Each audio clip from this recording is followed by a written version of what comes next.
del recién nacido inicialmente, ¿verdad? Vamos entrando a la fase de neonatología, pero aquí quiero que ustedes tomen en cuenta algo muy importante. Vamos a hacer una diferenciación muy amplia de lo que es la atención del recién nacido, que les va a tocar cuando vayamos ya a las prácticas, y lo que es la reanimación del recién nacido, ¿ya? Es algo muy distinto. Bueno, entonces, ¿a qué se refiere la atención del recién nacido? Es asistir de manera o adecuada la transición de la vida fetal a la vida neonatal. Acuérdense que ese bebecito ya tenía una vida inútil. Entonces, en un minuto tiene que pasar de un medio líquido a un medio aéreo, ¿verdad? Ese niño no respiraba por sí solo, tiene que aprender a respirar. Su aparato circulatorio dependía de la mamá, entonces va a empezar a funcionar por sí solo. Y a eso se llama transición. ¿Qué es la atención? Es nosotros que esa transición sea lo más favorable para el niño posible. ¿Cuáles son los objetivos de esa transición?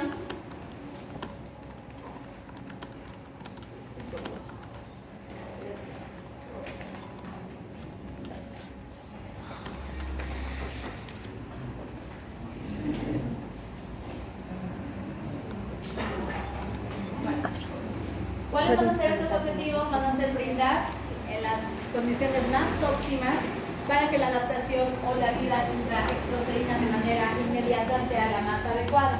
Tenemos que en este tiempo, poquito tiempo que tenemos, vamos a tener que identificar todas aquellas circunstancias que pueden afectar esta transición. Vamos a tener la idea de esta clase es que ustedes los lleguen a capacitar de manera más adecuada para la atención cuando les toque hacer, y lograr que toda parturienta tenga a una guagua saludable, ¿sí? Acuérdense, es un binomio madre e hijo. Si el bebé no va bien, la mamá tampoco va a ir bien. Entonces eso tienen que pensar. Y todas las mamás y todos los papás esperan que su niño esté en las mejores condiciones posibles, ¿verdad? ¿Cuál es el fundamento de la atención? Que tenemos que enfocarnos en dar el bienestar necesario a ese recién nacido. ¿Cómo lo hacemos? Conociendo el tema, capacitándonos para que todo esto sea más fácil. Tenemos que respetar las creencias de los padres, ¿sí? Nosotros somos médicos, somos personal de salud, pero no podemos ir a imponer o cambiar las tradiciones que ya existen, ¿verdad? Y tenemos nosotros que ser los que nos adecuamos a eso. ¿Ya? Tenemos que tener la mínima interferencia en la transición.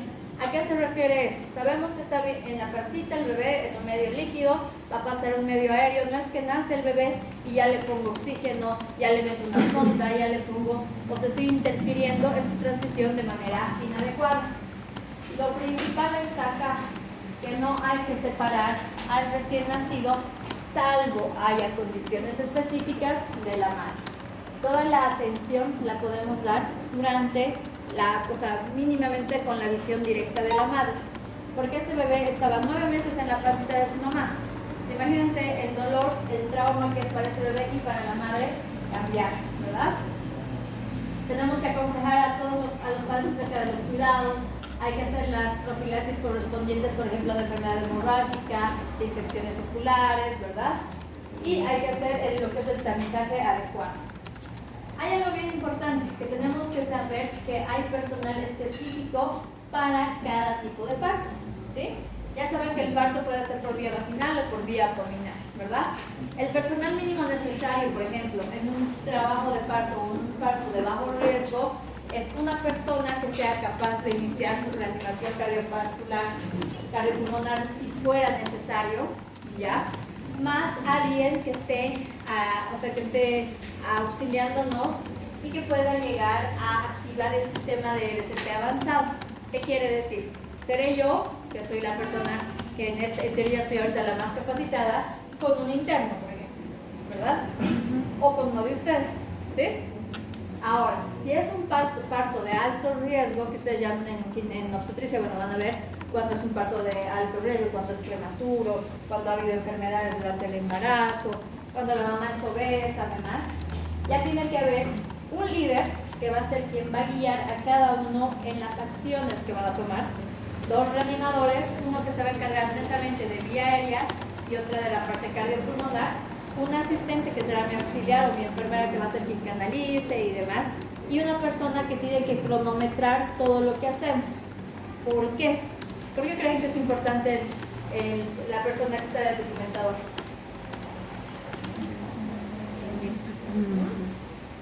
¿Ideas? ¿Qué? ¿Aspecto legal? Uno, por el tiempo que vamos a ejecutar la reanimación. No puedo estar 20 minutos reanimando un bebé, porque sé que el riesgo neurológico es grave, ¿se dan cuenta?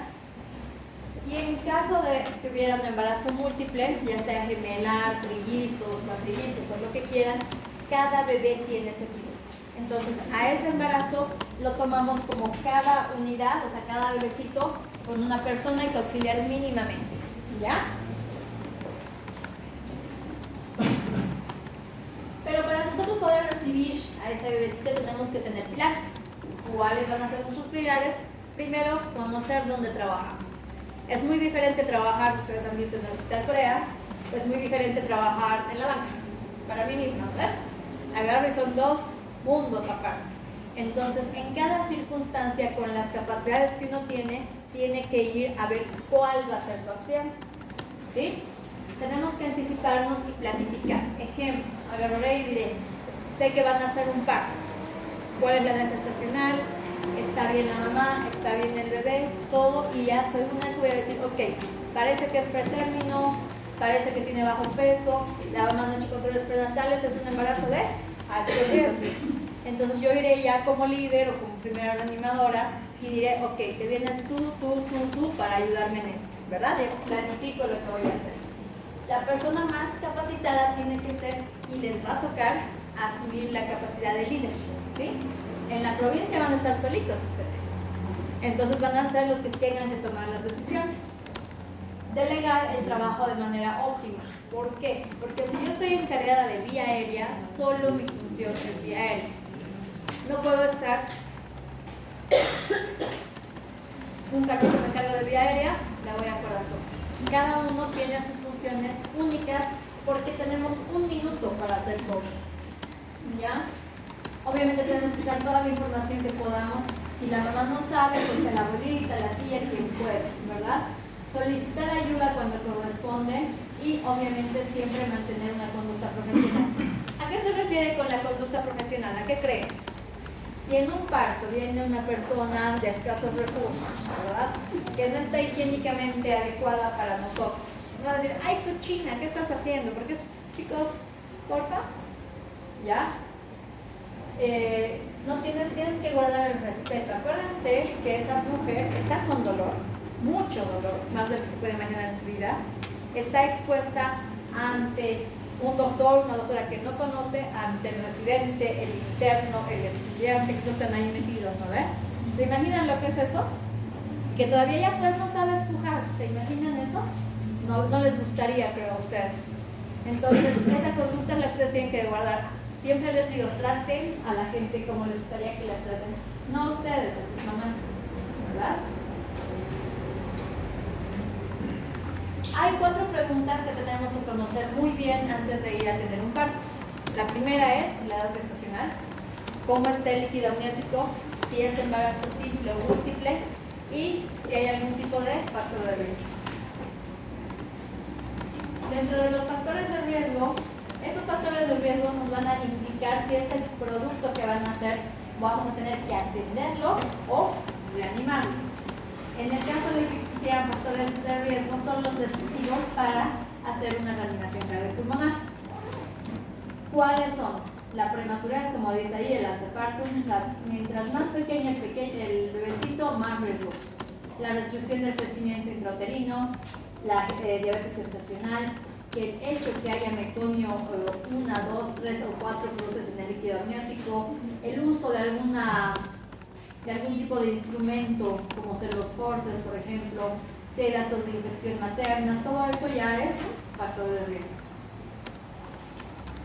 Entonces, ya conociendo esto, nosotros tenemos que ir a ver qué vamos a hacer. Antes del parto, como les decía, ¿qué hacemos? Primero determinamos si existe algún factor de riesgo para decidir si lo vamos a ser lo suficientemente capaces de atender a ese recién nacido o tenemos que tomar la conducta de referir, ¿sí? Es mucho más sano para el bebé y para la mamá transferir en binomio, por si acaso. Cuando el bebé está en la panza es más fácil transferirlo y garantizas que tenga una mejor atención a decir, a que nazca aquí no importa y luego ustedes ya se encargan del neonato, ¿verdad? Porque ahí le estás aumentando los factores de riesgo. ¿Qué es algo básico que tienen que aprender a hacer? Lo que dice la monitorización de la frecuencia cardíaca fetal.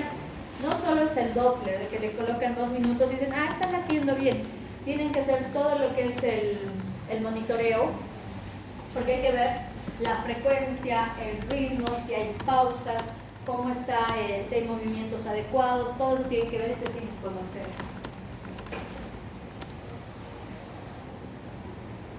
Entonces, en general, aquí es una unión con nuestros queridos amigos obstetras y nuestra consulta prenatal, que en teoría teníamos que hacer, ¿verdad? ¿Para qué? Para conocer todos aquellos antecedentes y del embarazo que puedan condicionarnos a algún riesgo. ¿Ya? Entonces, esto es algo bien importante, una tabla que vamos a repetir bastante, porque es algo que quiero que se les grabe, ¿sí? Un embarazo, ustedes saben, empieza ya con la concepción, ¿verdad? Es viable, o sea, ese bebé puede salir, nacer y poder sobrevivir en teoría a partir de las 24 semanas o mayor a 500 gramos. Obviamente con complicaciones que van a conllevar todo esto, ¿sí? Pero menos de las 28 semanas es viable, pero muy, muy riesgoso, ¿sí? Dentro de las 24 semanas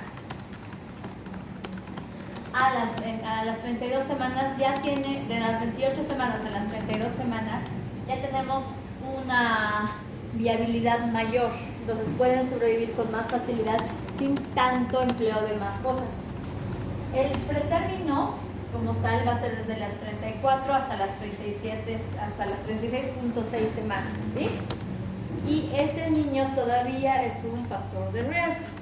¿Por qué? Porque si bien el surfactante ya estaba generando antes de desde mis 28 semanas, no está liberado, ¿sí? Y recién empieza a liberarse a partir de las 34 semanas, ¿sí? Antes de eso no hay surfactante en ese pulmón. Entonces, aunque el bebé llore, no va a haber el agente tensioactivo que mantenga al pulmón abierto, por decirlo así, ¿verdad? A término es hasta las 40 semanas. Después de eso ya es post-término, ¿verdad? Y también tiene complicaciones, ¿sí? Ninguno de los dos extremos es algo bueno. Ahora, lo que les iba repitiendo, tenemos que aprender a diferenciar lo que es asistir, o sea, la asistencia del recién nacido o la recepción del recién nacido, con lo que es la reanimación. Son términos totalmente diferentes. Y tenemos pilares totalmente diferentes. En la asistencia, nuestro pilar principal va a ser la protección térmica, ¿sí? Tenemos que evitar lo que se llama injuria por hipotermia, ¿sí? Tenemos que mantenerlo en una temperatura que sea adecuada. Tenemos que hacer una observación que va a ser incruenta, o sea, vamos a hacer lo menos necesario para que ese bebé se adapte, ¿ya? Hay que hacer, si es muy necesario, apoyo ventilatorio, o sea, ponerle oxígeno, pero muy mínimo, ¿sí? Y evitar lo que son las oxemias infra y suprafisiológicas. En cambio, en la reanimación es donde, al contrario de lo que aquí teníamos que proteger, aquí a esta guagua lo tenemos que poner en hipotermia, porque así hacemos protección neuronal, ¿sí? Ahí tendremos que encargarnos de la ventilación del bebecito, insuflarle, intubarlo, masaje cardíaco, y es algo distinto, ¿sí?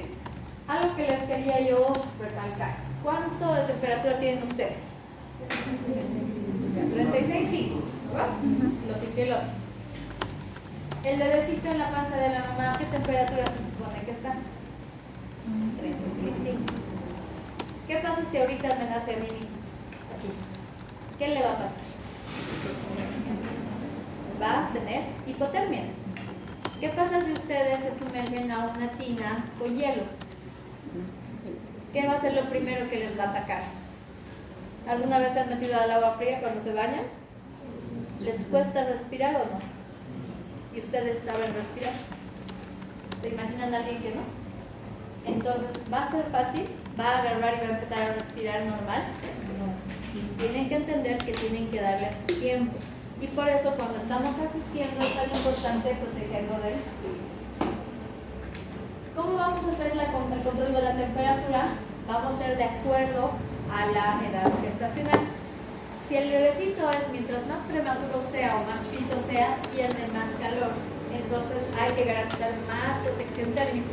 En muchas ocasiones hasta tenemos que colocarlos dentro de bolsas para que no pierdan calor por convección. En cambio, en el que es al término o post término, ya tiene mayor cantidad de grasa magra acumulada, entonces hay que evitar sobrecalentar. O sea, tenemos que tener lo que se llama normotermia. ¿Cómo mantenemos la normotermia? Garantizando que el ambiente donde vaya a nacer nuestra guagua esté más o menos entre 23 a 27 grados centígrados, calentar previamente la ropita y todo lo que vayamos a usar para atenderlo. Tiene que tener un sensor de calor. Nuestra cuna radiante, ¿qué es esto? ¿Verdad? Tiene que estar adecuada y tiene que estar garantizando el calor. Principalmente su función, porque les va a tocar atender donde sea, es garantizar que haya cobertura de la cabecita. El 50% de la temperatura del bebé se pierde por cabeza. ¿Ya? Entonces, como les decía, nuestra básica es tener una fuente de calor adecuada, que va a ser una cuna radiante. Les va a tocar atender en el piso, les va a tocar atender en domicilio, en todo lado. Entonces, ¿qué tienen? Mantas calientes, ¿verdad?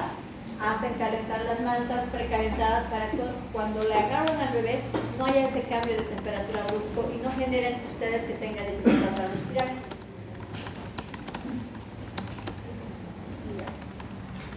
Ahora, nuestras decisiones se van a llegar a tomar a partir de ahora en tres características: la frecuencia cardíaca, la respiración y la coloración de la piel, ¿sí?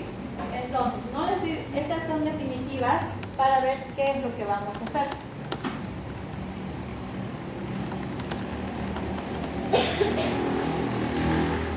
Acuérdense de esos tres parámetros porque nos va a servir para la vacunación.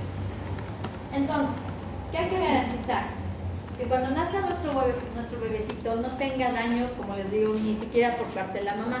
Entonces, una vez que sale la cabecita, estamos con el bebé tiene que estar a nivel de la pelvis materna, ¿sí?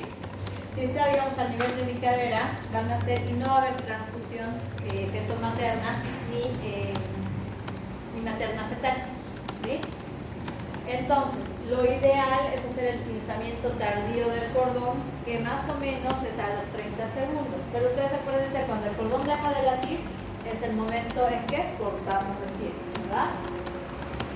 Esta parte del pinzamiento tardío no tiene que interferir en la adaptación. Entonces, el bebé tiene que estar a nivel de la pelvis materna para que no haya transfusión, como les digo, de ninguno de otros lados, y eso no le dificulte su adaptación posterior. Ahora, ¿qué pasaría? Pregunto para ustedes. Si a mi bebé a este nivel, al niño, ¿no ve? Y me lo agarran aquí arriba, ¿va a haber transfusión?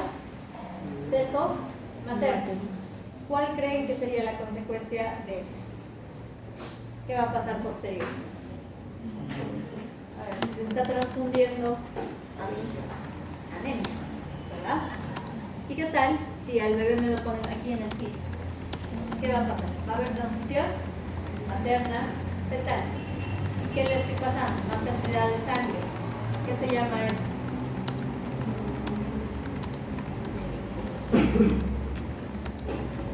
En el grande se llama eritrocitosis, ¿verdad? Que luego va a formar policlobulia, cuando hay alteración de los grupos. En el niño se llama, ¿saben?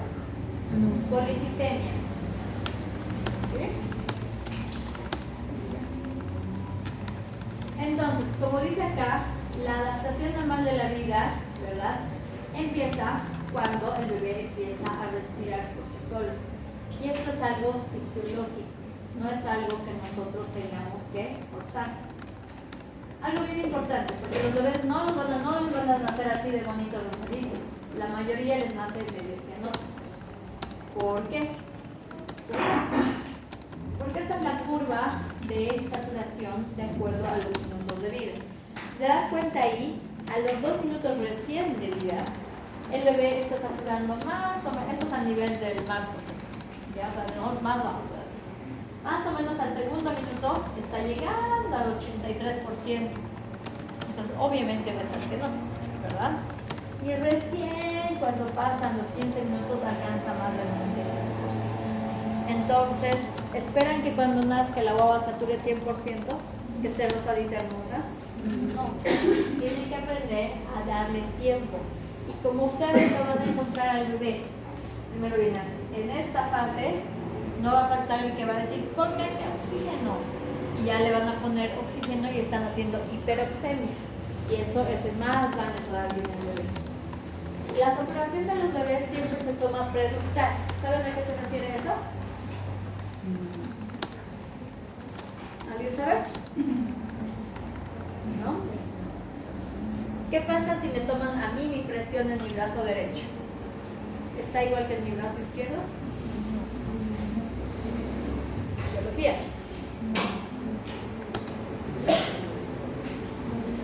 ¿Este lado es igual que este lado? No, ¿verdad? Ya. ¿Dónde están mis cavidades? ¿Qué pasa con mis cavidades derechas de mi corazón? Sangre de tipo que llega a mi aurícula derecha. Desoxigenada, ¿no ves? De ahí pasa el ventrículo derecho, va a la aurícula izquierda y sale ya oxigenada por el ventrículo izquierdo, ¿verdad? Entonces, todo lo que está de las cavidades izquierdas antes es la preductal, la no oxigenada. Y todo lo que está después de mis cavidades izquierdas es la posductal. Entonces, la saturación en el niño siempre se toma preductal. Por ende, ¿en qué manito lo voy a tomar? Derecha, ¿verdad?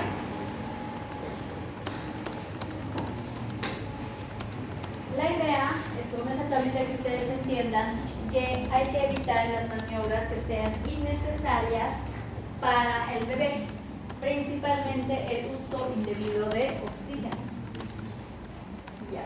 Una vez que ya nace, estoy ahí monitorizando, estoy atendiendo la transición, tenemos que tomar en cuenta que lo más importante para esa guagua es realizar lo que se llama el apego precoz. El apego precoz es garantizar el contacto piel a piel del bebé con la mamá. ¿Sí? ¿Por qué? Porque tiene múltiples beneficios. Los principales es que va a haber una termorregulación. El bebé va a adquirir la temperatura de su mamá.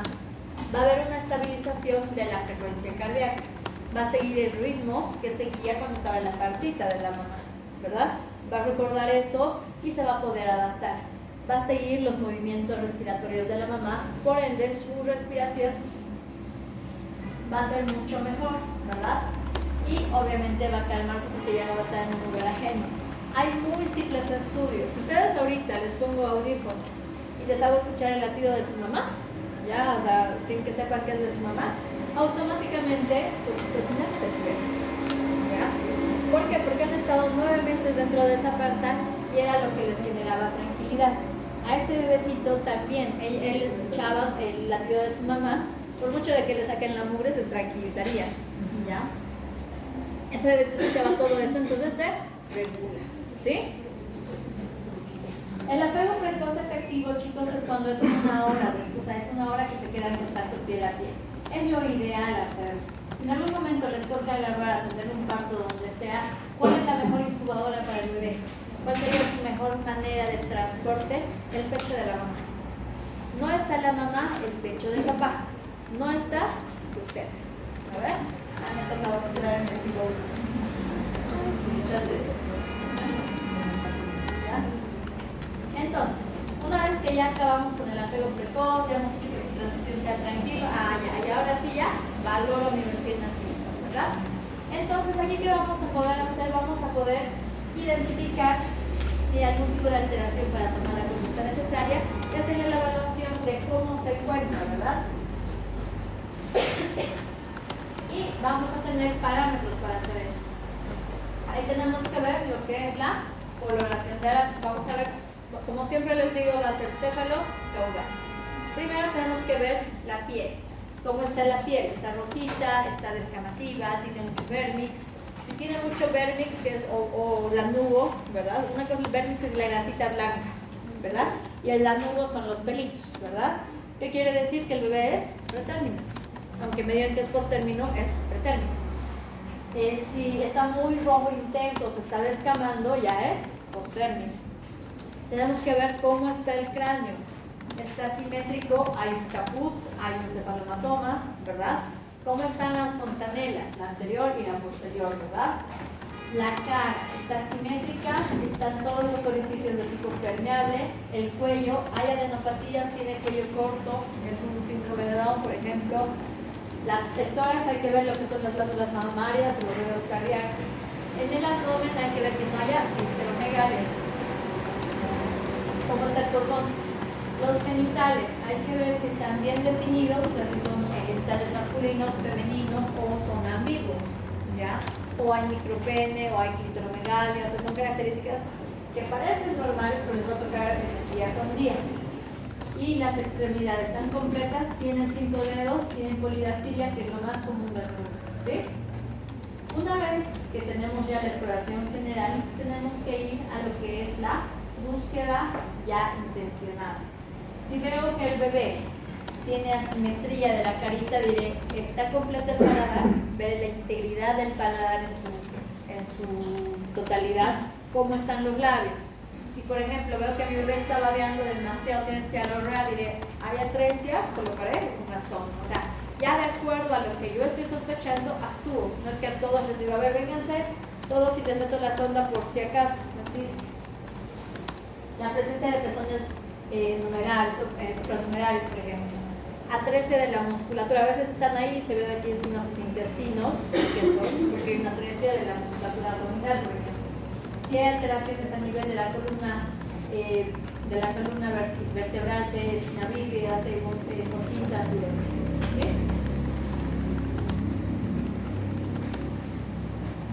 Y tenemos que evaluar la parte neurológica, ¿ya? La parte neurológica, unos segundos.